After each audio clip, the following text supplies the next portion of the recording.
या लोकांवर सेवेसाठी कंपनी मी आता त्याचा उल्लेख केला की आमचे मुंबईचे अधिकारी या कार्यक्रमाला उपस्थित आहे.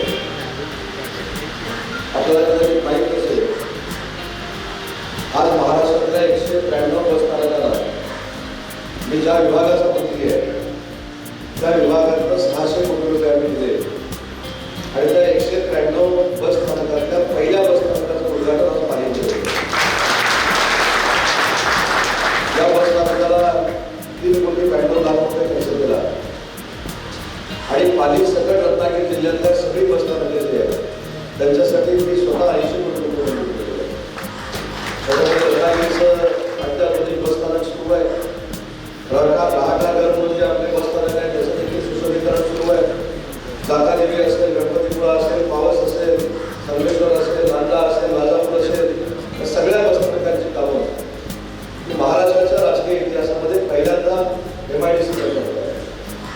मी राज्याचा उद्योगमंत्री जरी असलो तरी MIDC महामंडळाचा अध्यक्ष देखील आहे आणि या MIDC महामंडळाची ठेव किती आहे की माझ्यापेक्षा त्या सर्वांना चांगली माहिती आणि म्हणून त्यांनी पुढाकार घेतला. माझ्या सगळ्या अधिकाऱ्यांनी अतिशय सक्षमपणाने काम केलं. म्हणूनच महाराष्ट्रातलं अतिशय चांगल्या पद्धतीचं जबाबदार बसस्थानक आज आपल्या रत्नागिरी जिल्ह्यात कार्यरत उभं आहे. आणि सुरुवातीला सांगितलं होतं की परिवहन विभाग हा विभाग महाराष्ट्र राज्याचे मुख्यमंत्री आदरणीय एकनाथ शिंदे साहेबांच्या हाताखाली येतो. त्या खात्याचे ते स्वतः कॅबिनेट मंत्री आहेत. मी स्वतः मुख्यमंत्र्यांची एकदा भेट घेतली. मुख्यमंत्र्यांनी मला सांगितलं की महाराष्ट्रातली सगळी बसस्थानकं चांगली करण्याची जबाबदारी ही उद्योग विभागाने घेतली पाहिजे. आम्ही पुढच्या 8 दिवसामध्ये 500 कोटी रुपये मंजूर केले आणि बाकीच्या बसस्थानकाला देखील 100 कोटी रुपये असे 600 कोटी रुपये आम्ही महाराष्ट्रासाठी दिले.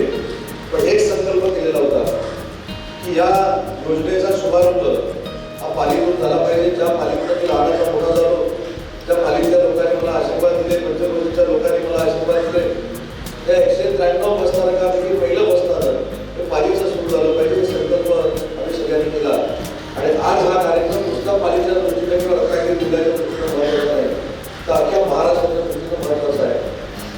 आणि महाराष्ट्रातली 193 बसस्थानकं आपण सांगतो हे रविवारी की 2 दिवसापूर्वी गडचिरोली टाइम्स डिजिटलला लाईक करा, सबस्क्राईब करा, शेअर करा आणि बेल आयकॉन दाबायला विसरू नका.